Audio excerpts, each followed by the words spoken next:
আসসালামু আলাইকুম প্রিয় দর্শক, আমি ডাক্তার মোহাম্মদ রায়হানুদ্দিন। কথা বলবো দ্রুত বীর্যপাত উত্থানজনিত সমস্যা সমাধানের ফিডব্যাক নিয়ে। আজকে আমার সাথে যিনি রয়েছেন তিনি চিকিৎসার পূর্বে কেমন ছিলেন এবং চিকিৎসার পর তিনি কেমন আছেন শুনবো আজকে ওনার মুখ থেকে। প্রথমেই বলে নিচ্ছি, প্রতিটি ভিডিও কোনো ধরনের চিকিৎসার উদ্দেশ্যে নয়, অবশ্যই চিকিৎসা নিতে উৎসাহিত করার জন্যই। কেমন আছেন আপনি?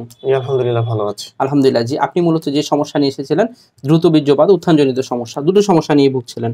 এই সমস্যাটা নিয়ে কতদিন ধরে ভুগছিলেন? এটা 4-5 বছর। 4-5 বছর ধরে ভুগছিলেন। এবং আপনি যখন এখানে এসেছিলেন চিকিৎসার পূর্বে, তখন আপনি কেমন সময় পেতেন এবং এখন কেমন সময় পাচ্ছেন?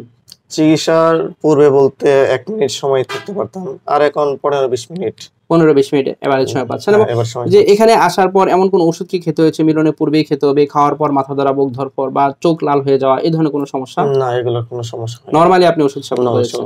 এবং আপনার এখানে যে আপনি আজকে তো প্রায় 5 মাস হয়ে গেল নিয়মিত ফলো আপটা মেইনটেইন করছেন।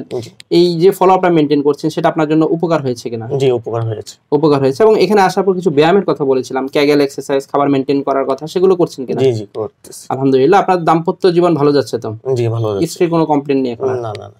আলহামদুলিল্লাহ। এই যে আজকে তো একেবারে ওষুধই কমিয়ে দেওয়া হয়েছে, সেটা কেমন লাগছে? জি, সেটা আমার জন্য অনেক ভালো। অনেক ভালো, আলহামদুলিল্লাহ। অনেকটা পাইলাম। সব মিলিয়ে এখন ভালো আছেন, আলহামদুলিল্লাহ।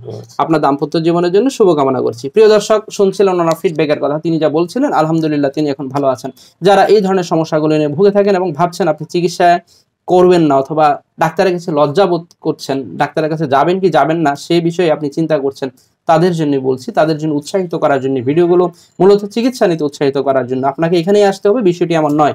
আপনি আপনার নিকটস্থ চর্ম ও যৌন রোগে অভিজ্ঞ অথবা বিশেষজ্ঞ চিকিৎসকের শরণাপন্ন হয়ে যান, রোগের কারণগুলো বের করে চিকিৎসা নেন, আল্লাহর উপর ভরসা রেখে ওষুধ সেবন করেন, ডাক্তারের নির্দেশনাগুলো সঠিকভাবে পালন করেন। ইনশাআল্লাহ আপনিও সেই জায়গা থেকে বেরিয়ে আসতে পারবেন বলে আমার বিশ্বাস। সকলকে ধন্যবাদ জানিয়ে শেষ করছি। আসসালামু আলাইকুম।